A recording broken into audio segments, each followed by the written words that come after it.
Alors, bonjour et bienvenue à ce deuxième webinaire qui traite de la communication. Et aujourd'hui, la population ciblée, en fait, ce sont les enfants ayant un TSA qui sont d'âge préscolaire et qui sont verbaux, donc c'est-à-dire qui sont en mesure de s'exprimer en utilisant des mots. Et vraiment, on va encore une fois aborder, tout comme le webinaire précédent pour les enfants non-verbaux, on va aborder le même format et je vais vous partager des stratégies pratiques pour favoriser la compréhension de vos enfants, favoriser le développement de l'expression. On va également regarder quelles sont les habiletés sociales qui sont importantes à développer à cet âge-là. Et c'est important de garder en tête que quand on intervient auprès de nos enfants, autistes ou non, on garde toujours en tête le développement typique. Donc, on va respecter la chronologie du développement typique. Alors, certainement que notre baseline n'est pas le même, mais on va respecter cette chronologie-là. Et enfin, je vais vous partager des ressources intéressantes. Donc, pour commencer, j'ai préparé des petites animations, des petites bandes dessinées pour tenter de vous illustrer de façon ludique et simple les concepts dont je vais vous parler au niveau de la compréhension. Alors, je vous présente la première petite capsule vidéo et par la suite, je vous en parle de façon plus approfondie. Donc, nous allons d'abord aborder le langage concret. Et si vous avez visionné le premier webinaire, vous allez voir que les stratégies, c'est exactement les mêmes dessins animés puisque les stratégies demeurent les mêmes. Alors voilà, c'est parti.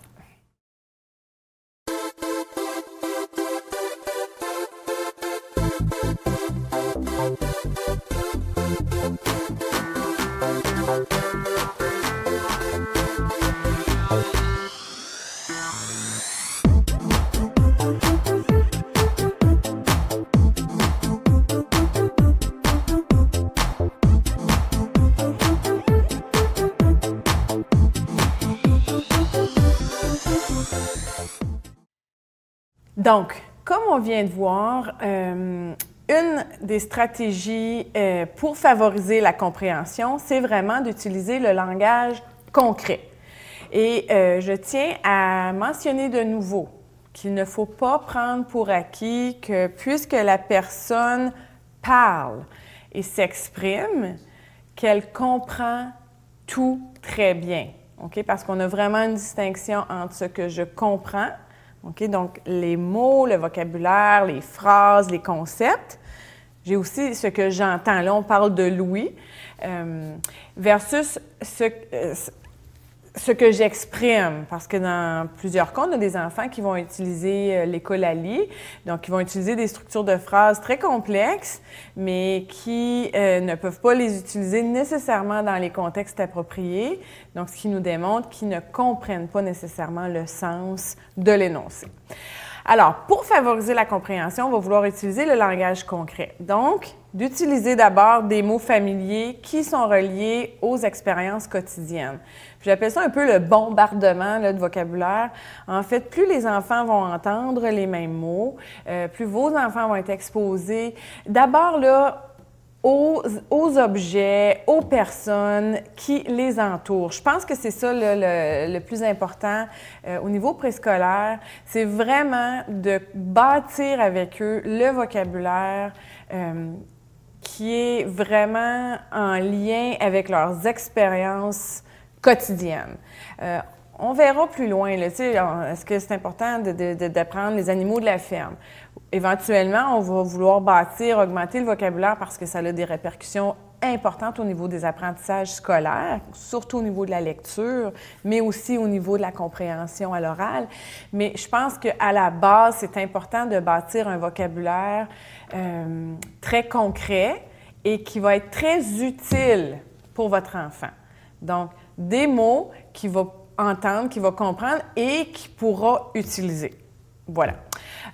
On va aussi, comme vous avez vu là, la bande dessinée, utiliser des images, des gestes naturels parce qu'on veut suppléer nos consignes. On veut vraiment leur donner une autre modalité pour, encore là, favoriser leur compréhension.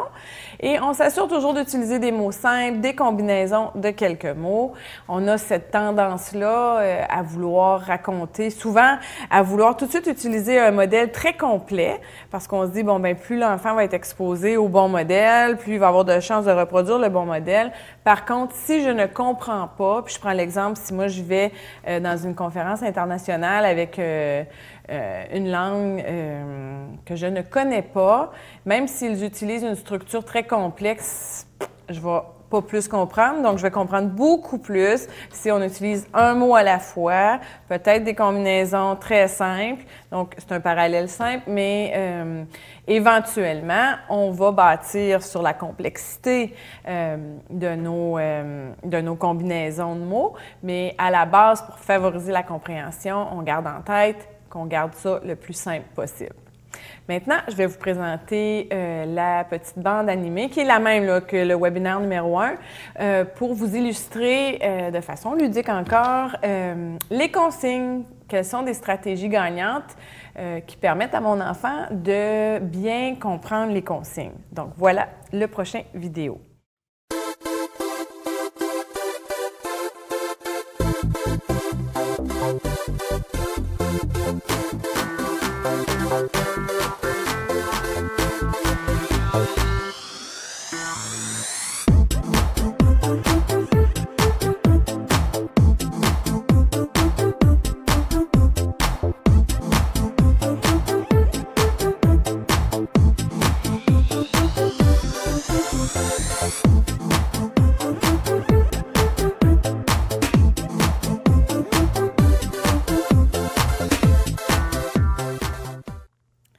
Donc, les consignes, toujours, la base demeure la même.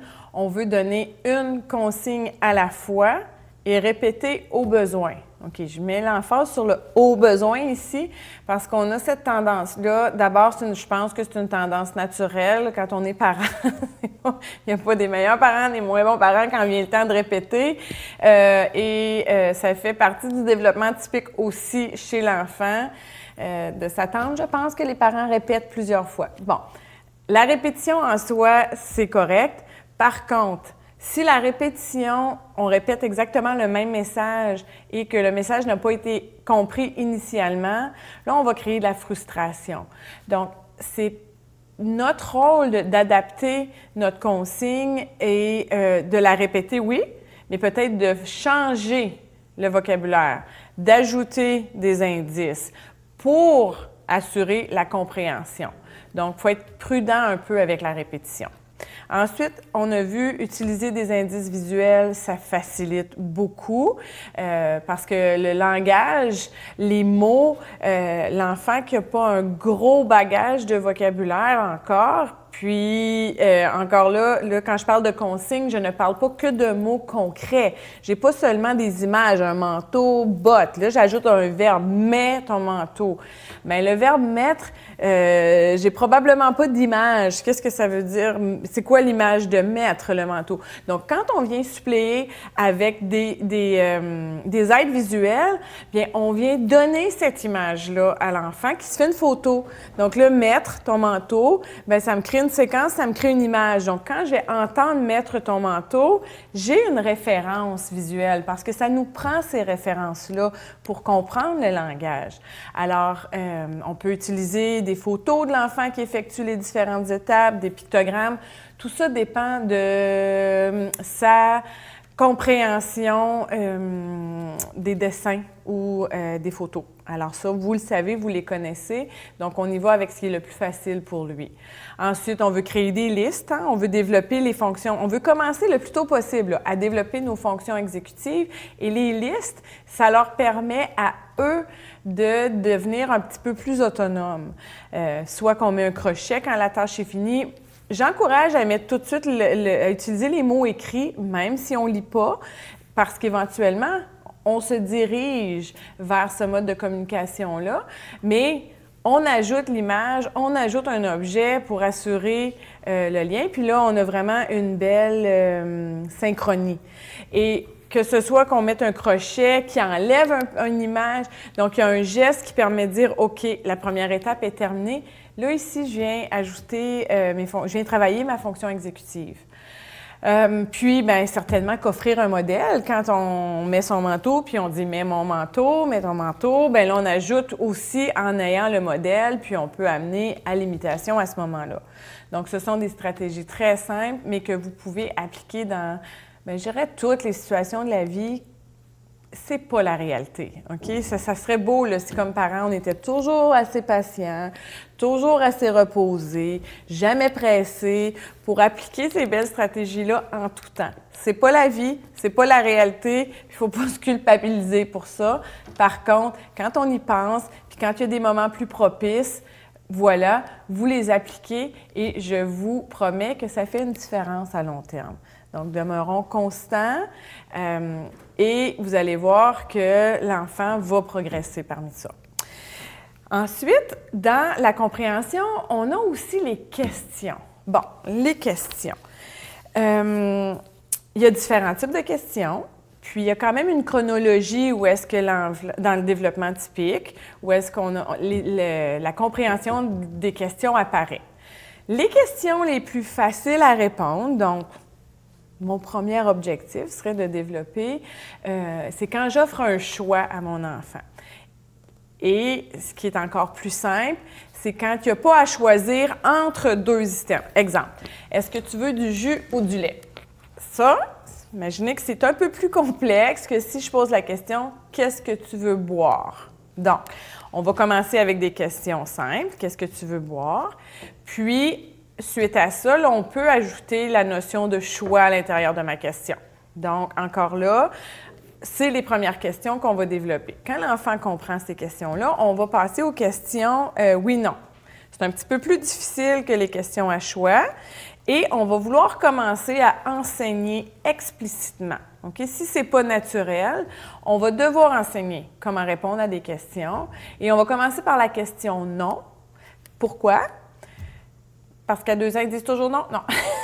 Parce que la question non va leur donner un moyen de protester, autre que crier, pleurer, faire une crise. Ben, ça va être, ils vont combiner les deux, là, mais on leur donne un moyen de communiquer. Donc, et comment je fais ça? Enseigner explicitement les questions. Bien, en fait, je vais leur présenter, je sais qu'ils veulent manger des biscuits, donc je vais leur dire, veux-tu une pomme? Pour générer, non. Puis je peux donner le modèle. La modélisation, là, c'est vraiment une stratégie très efficace aussi. Non. Pour qu'ils répondent non. Est-ce que tu veux? Bon. Puis quand le non est acquis, on va passer au oui. Vous voyez? Donc, puis ça dépend de chaque enfant, la rapidité, la compréhension de ces questions-là, mais vraiment, c'est une bonne méthode de l'enseigner. Suite à ça, on a la question quoi? Et là, je mets un bémol et je dis le mot prudence. Et on a tout fait ça, tous les parents. C'est quoi? C'est quoi? C'est quoi? Qu'est-ce que c'est? C'est quoi? Quelle couleur? OK, on veut éviter ça, là. En fait, on va vouloir poser des questions ouvertes où est-ce que l'enfant peut exprimer plus qu'un mot. Mais quand ils comprennent le c'est quoi, on n'a pas besoin d'élaborer puis de poser trop souvent la question dans la journée. Parce qu'ils vont venir frustrés, puis à un moment donné, ils vont arrêter de vous répondre. Vient suite à ça les questions qui, où et quand. Comme je l'ai abordé dans le premier webinaire, on a différents stades de communication tels que définis dans le programme More Than Words. Donc, ces questions-là vont apparaître vers le stade partenaire dont je vais vous parler dans le webinaire présent. Et encore là, on veut les enseigner par modélisation, on peut utiliser le contexte, c'est qui quand on voit quelqu'un, c'est où quand on est quelque part, c'est comment, OK? Et enfin, on va avoir aussi, vont apparaître plus tard la question comment et pourquoi. Et ces questions-là sont plus difficiles à comprendre parce que ça demande la compréhension d'un vocabulaire qui est non concret, que c'est pas tangible, je le vois pas, puis c'est beaucoup plus au niveau de la réflexion. comment on fait un sandwich. Donc, vous voyez que là, j'ai beaucoup d'autres habiletés langagières qui viennent se greffer à simplement la question comment et pourquoi. Donc, ça va venir plus tard. Mais c'est important aussi de développer la compréhension des questions. Ça fait partie, en fait, de nos méthodes d'apprentissage aussi, le questionnement. Donc, voilà, vous pourrez développer les questions. Maintenant, avant de passer au volet « Favoriser l'expression », je vous présente une autre simple petite bande dessinée qui va vous démontrer visuellement les différentes stratégies à adopter.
Alors, on vient de voir les stratégies efficaces qu'on peut utiliser pour favoriser l'expression. Donc là, on parle d'enfants verbaux, donc des enfants qui vont s'exprimer en utilisant des mots. Et on a beaucoup de stratégies qui sont présentées dans le programme More Than Words. Donc, au niveau préscolaire, là, je préconise beaucoup cette approche-là. C'est un programme qui a été élaboré par le Centre Hanen. Donc, c'est vraiment axé pour les parents, pour que les parents utilisent les stratégies dans les activités quotidiennes pour développer le langage, compréhension, expression chez leur enfant. Et c'est été développé pour une population d'enfants TSA. Alors, il y a 4 stades, on identifie 4 stades. Dans le webinaire précédent, j'ai partagé là, le premier stade qui est le stade du propre agenda et le stade du demandeur. Rendu, quand les enfants sont verbaux, on va parler davantage du stade du communicateur précoce et du stade du partenaire. Donc, je vous résume en gros à quoi ressemble un enfant qui se situe au stade du communicateur précoce. Donc, on va les identifier, puis ensuite, je vais vous parler des objectifs à élaborer en fonction du stade. Donc, au niveau du communicateur précoce, il va avoir des interactions. L'enfant va avoir des interactions avec vous et des personnes familières dans des environnements qu'il connaît davantage. Il va prendre des tours dans les jeux physiques. Par exemple, il va vous lancer le ballon ou bien vous allez pouvoir courir, là, vous toucher, jouer à la tag. Il va prendre son tour. Donc, l'enfant commence avec les initiations. Il va vous demander la poursuite des jeux physiques. Il va, à l'occasion, avoir de l'école alliée immédiate. Il va vous demander de façon délibérée des choses qui sont très, très motivantes pour lui, soit en utilisant des gestes, des images, des mots, des sons. Vous allez clairement voir qu'il veut que son message est clair. Il va commencer à protester et à refuser à ce moment-ci en utilisant une même action ou un même mot. Il va comprendre les séquences familières qui sont simples. Puis, il va comprendre le nom d'objet familier sans nécessairement avoir des indices visuels et il peut répondre aux questions oui/non. Donc, pour développer l'expression à ce niveau-là, on veut vraiment d'abord enseigner à votre enfant à prendre des tours. Bon, ça fait partie, ça, prendre les tours de rôle, c'est à la base parce que la communication, c'est un échange. On ne va pas commencer, la conversation, c'est un échange. Alors, mais on va commencer à la base avec des échanges, avec les jouets, avec les activités. Donc, vraiment de façon très simple où on échange quelque chose.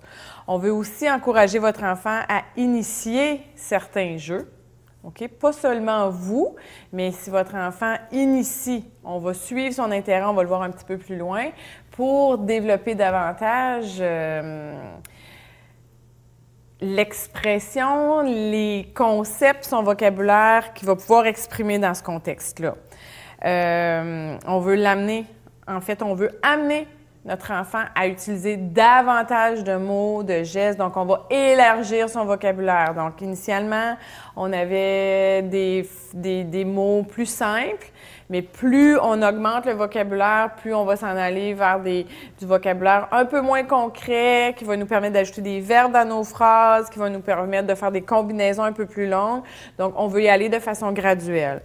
Et on veut aussi l'aider à comprendre des mots et des phrases simples, puis de suivre des consignes simples. Donc, en faisant tout ça, puis en utilisant les stratégies qu'on a vues dans la vidéo, donc répéter après votre enfant. Puis là, j'ai l'exemple, c'est que la petite fille dit un sien parce que les difficultés articulatoires sont encore présentes à cet âge-là. Puis là, on va dire, non, on dit chien. On va s'assurer qu'on suit bien le développement, la courbe de développement typique au niveau articulatoire. Non, un chien. Ah oui, chien. Donc, je répète, j'interprète. Wouf, wouf. On l'a vu. Oui, le chien jappe. Je viens d'interpréter. Moi, je viens de donner le modèle. J'ai fait une phrase, mais je ne demande pas. Répète. Qu'est-ce que je dis? Le chien dit wouf, wouf. Répète. Le chien fait wouf, wouf. Parce qu'on va créer de la frustration si l'enfant n'est pas encore capable. Vous allez voir. Quand il est capable, il va répéter. OK? Il ne faut pas trop forcer. Répète après moi. Qu'est-ce que je dis? Dis comme moi. Vous offrez le bon modèle. C'est la meilleure stratégie que vous pouvez utiliser. C'est le meilleur conseil que je peux vous donner. Utilisez le bon modèle. Et n'oubliez pas, simple. Oui, le chien jappe. Pas, oui, le beau chien noir et blanc avec des taches que j'ai vues dans Pet Patrouille. Le chien jappe. Éventuellement, je pourrais ajouter les autres informations. Bon, ensuite, on peut saboter. Donc, je place l'objet désiré loin pour qu'on fasse la demande. Je veux le chien. On utilise finalement cet objet-là qu'on aime beaucoup dans nos activités. Alors, vous voyez, donc vraiment, je mets ces stratégies-là en place et je peux aussi élaborer. Donc, si l'enfant va dire le chien rouge ou le chien rouge, je peux élaborer, ajouter. Donc, j'en ajoute un petit peu. Le chien pompier, un chapeau. Bon. Et graduellement, l'enfant va prendre ce modèle-là. Donc, je pense qu'on comprend bien les stratégies à utiliser. Si on a un enfant qui est au stade du partenaire, là, on a un enfant à ce moment-là qui a des interactions qui sont plus longues avec vous autres. Il joue avec d'autres enfants, puis il va avoir plus de succès si c'est dans des activités qui sont familières. On en a parlé lors du premier webinaire. Donc, l'aspect social pour un enfant qui a un trouble du spectre de l'autisme est très anxiogène la plupart du temps. C'est difficile. Pourquoi? Parce que je n'ai pas naturellement les outils et les habiletés. Donc, dans ce contexte-là, je ne sais pas nécessairement comment faire.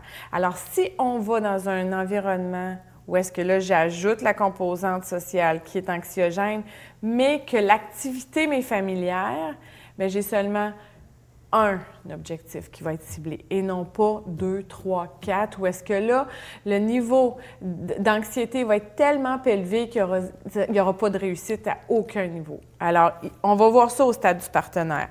Il va utiliser les mots, lui, pour d'autres... pour autre chose que juste demander. Il va commencer à protester, à saluer, il va vouloir attirer votre attention vers quelque chose. Il va commencer à demander et à répondre à certaines questions. Okay? Donc là, on est vraiment au stade du partenaire. Il va commencer à utiliser aussi les mots pour parler du passé, du futur, exprimer ses émotions, faire semblant. Il va produire ses propres phrases. Il commence à avoir des courtes conversations. Souvent, c'est en lien avec des sujets qui l'intéressent. Mais là, il ne faut pas oublier, un enfant qui a un développement langagier typique, préscolaire, parle de choses qui l'intéressent. Ça fait partie du développement. J'ai encore jamais vu un enfant qui s'intéressait beaucoup à mon travail ou qui s'intéressait beaucoup à ce que j'aimais pour manger, là, au niveau préscolaire. Donc, ce n'est pas des objectifs qu'on doit cibler. Okay? On ne veut pas qu'un enfant de 3 ans vienne nous demander « Qu'est-ce que tu mets dans ton café? » Il n'y a pas un enfant qui fait ça. Donc, c'est correct. On veut qu'il soit capable de nous parler des choses qui l'intéressent. OK? Donc, il faut garder en tête, là. Puis des fois, c'est difficile de garder en tête, OK, le développement typique, mais ça aussi, ça nous aide dans nos objectifs, puis de développer des objectifs qui sont réalistes. Bon. OK. À l'occasion aussi, dans le stade du partenaire, il va être capable de réparer le bris de communication. Donc, si vous n'avez pas compris, c'est possible qu'il va utiliser un autre mot, ou il va réaliser que vous n'avez pas compris, puis il va pointer, ou il va vous... Donc, on voit ça, là, que ça commence à apparaître, et il commence à comprendre aussi le sens de plusieurs mots. Donc, en fait, le but, c'est de graduellement amener notre enfant de passer d'un stade à l'autre. Hein? On ne passera pas du stade qui est à son propre agenda, pouf! Là, moi, je cible des objectifs au stade du partenaire. Bon, on va y aller graduellement. Donc, au niveau du stade de partenaire, on veut vraiment amener l'enfant à communiquer pour plusieurs raisons. Là, on veut l'amener à avoir une petite conversation. Donc, comment maintenir la conversation? Je vais vous donner un exemple, là, puis on l'a-tu vu? Je pense peut-être qu'on ne l'a pas vu encore. Mais, toi, c'est quoi ton film préféré? On est dans ses intérêts, on est dans le ludique, on est dans l'enfant pour qu'il nous réponde. Puis là, on peut modéliser. Bien, tu peux me demander, moi, c'est quoi mon film préféré? Donc, on va l'enseigner, la conversation. Okay, préscolaire, on va peut-être être moins explicite, mais plus l'enfant va vieillir, plus on va être explicite. Voici c'est quoi une conversation, voici quelles sont les règles d'une conversation, voici ce que tu dois respecter pour avoir une conversation fluide qui te permette d'échanger avec l'autre personne. Préscolaire, on va rester à la base.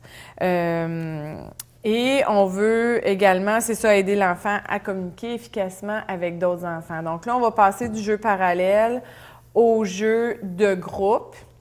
Même règle, on va commencer avec des activités où ils sont capables de performer. Je reviens sur la modélisation, j'en parle beaucoup, mais offrir des modèles, c'est vraiment, vraiment très enrichissant. Puis là, on veut être prudent à certaines choses. On voit souvent là, les marques de politesse. Dis s'il vous plaît, dis merci, dis. C'est correct, mais je pense que si on a un enfant qui a un retard au niveau expressif, il ne faut pas mettre l'emphase sur des marques de politesse qui sont peut-être non nécessaires présentement. Je ne dis pas qu'on ne va jamais y arriver, mais il faut encore là cibler. C'est peut-être plus important d'être capable de dire « je veux du jus » que « s'il vous plaît, est-ce que je peux avoir du jus? » OK? Donc, on essaie de minimiser nos attentes. Et aussi, là, quand on veut qu'il nous parle en français, là, bien voyons, dis-le en français, tu sais comment le dire en français? Peut-être, mais encore là, mon conseil serait de vous dire, bon, je veux du juice, ou bon, ça serait de dire, on l'a vu la stratégie, on donne le bon modèle. Tu veux du jus. Il l'a entendu. Moi, j'ai pas fait la police. C'est quoi en français? Tu le sais, c'est quoi juice? OK? J'exagère. OK, vous faites pas ça, je le sais, mais quand même. Mais l'important, c'est vraiment de donner le modèle. Puis vous allez voir, à un moment donné, à force d'entendre le bon modèle, il y a beaucoup plus de chances de le produire. Sinon, on va créer cette résistance-là qui n'est pas nécessaire. Donc voilà pour la modélisation. Puis aussi, c'est ça, assurez-vous que vous êtes vraiment à son niveau d'âge. Okay? Il ne faut pas en dire trop, il ne faut pas exagérer. Ça va faciliter la compréhension. Puis lui, il va imiter votre modèle. Si votre modèle est celui d'un enfant de 2 ans, ce qui va sortir de sa bouche, c'est ce qu'un enfant de 2 ans va produire. Si votre modèle, c'est celui d'un adulte, il ne pourra pas l'imiter, puis en fait, on ne verra pas la même progression. OK. Donc, voilà pour les stratégies. On a aussi dans More Than Words, donc c'est ça, vous allez identifier 4 objectifs qui vous permettent d'interagir, qui permettent à l'enfant d'interagir avec vous et les autres personnes, de communiquer de nouvelles façons, pour de nouvelles raisons et de comprendre le lien entre ce que vous dites puis qu'est-ce qui se passe dans le monde. OK? Le programme More Than Words prône énormément la stratégie observer, attendre et écouter, et ça, c'est vraiment efficace. Puis ça, on a plus de difficultés parce qu'on a cette tendance-là à vouloir tout gérer, être dans le moment. On a de la difficulté avec les temps morts aussi. On tente souvent de combler ça. Mais s'asseoir, observer, ça va nous en dire long. Puis quand on attend, ça peut donner la chance à l'enfant de nous dire quelque chose. Puis il y a finalement les 4 I du programme qui sont d'inclure les intérêts, on l'a vu dans la vidéo, de l'enfant, parce qu'on va maintenir son intérêt, puis il va être content de communiquer, d'interpréter, d'imiter et de s'intégrer dans son jeu. Alors, de très, très belles stratégies à mettre en pratique dans la vie de tous les jours. Au niveau préscolaire, il y a aussi le programme Do, Watch, Listen and Say de Kathleen, je ne vais pas vous induire en erreur, Quill, qui adresse les défis reliés à la communication, socialisation. Puis là, c'est vraiment pour une population qui ont un TSA, qui sont âgés entre 3 et 18 ans. Donc, c'est un beau programme qui vous permet, c'est plus spécialisé un peu, mais qui vous donne beaucoup, beaucoup d'activités à effectuer parce que des fois, coudonc, on en manque d'idées. Donc, c'est important d'aller puiser dans les ressources qui existent déjà. Puis cette ressource-là va vous permettre d'évaluer, de faire une évaluation efficace des besoins de votre enfant, d'établir des objectifs, ensuite, d'assurer une généralisation. C'est quoi assurer la généralisation? C'est simplement que je ne vais pas simplement juste enseigner quelque chose à la table, puis c'est fini. Ah, OK, check! On est capable. Parce que la communication, il faut que ça se passe dans différents milieux avec différentes personnes. Donc, c'est des activités qui vont permettre la généralisation, puis c'est un programme qui permet de suivre les progrès. Comme j'aime bien dire, il n'y a pas un programme magique, il n'y a rien qui existe qui est complet, qui répond là, absolument aux besoins de votre enfant parce que la communication, je pense qu'il n'y a pas rien de plus personnel, d'authentique. Donc, c'est à nous, comme intervenants, parents, d'adapter, mais ça nous donne des pistes parce que bien souvent, on manque de ressources. Alors, je vous encourage fortement à regarder ce programme-là. Des activités, des exemples. Il y a des exemples d'activités comme, par exemple, au niveau non-verbal, comment arrêter une activité. Il y a vraiment une description, comment regarder l'interlocuteur puis répondre à son nom. Donc, ils vont vous donner les étapes, quel genre d'activité nous permet de faire ça. Fonction communicative de base, comment demander la récurrence encore. Ils vont vous donner des exemples d'activités, comment répondre aux autres en refusant un objet. Au niveau des habiletés socio-émotionnelles, bien comment exprimer ses émotions, comment est-ce que je demande une pause quand je suis offusquée.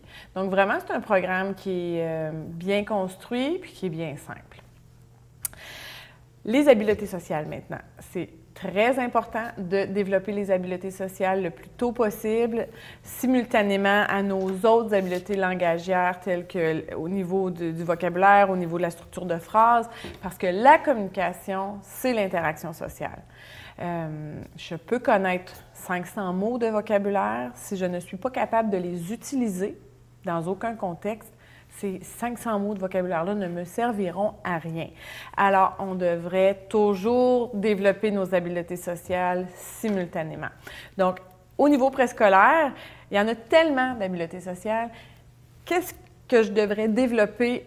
C'est quoi les préalables, en fait, ou les prérequis? Donc, je vous présente une petite bande animée, puis on en parle par la suite.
Alors, il y en a plusieurs habiletés sociales qu'on veut développer avec nos enfants d'âge préscolaire.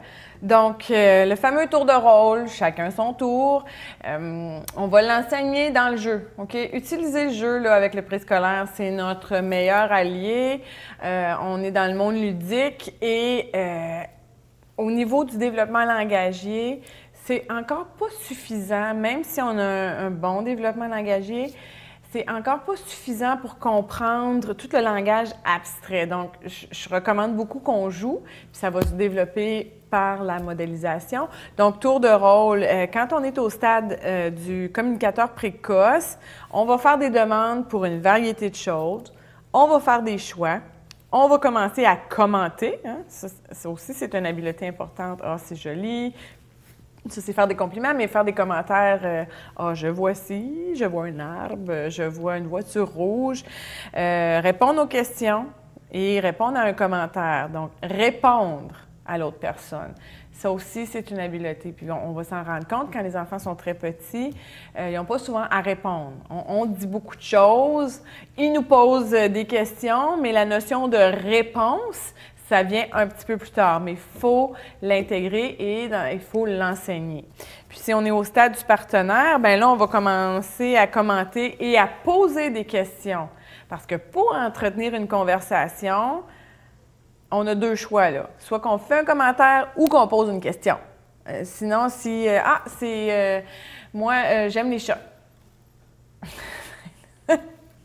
Ça va être difficile de poursuivre la conversation, à moins qu'on ait quelqu'un de très, très, très habile, là, puis qu'il y a quelque chose à dire à propos des chats, là.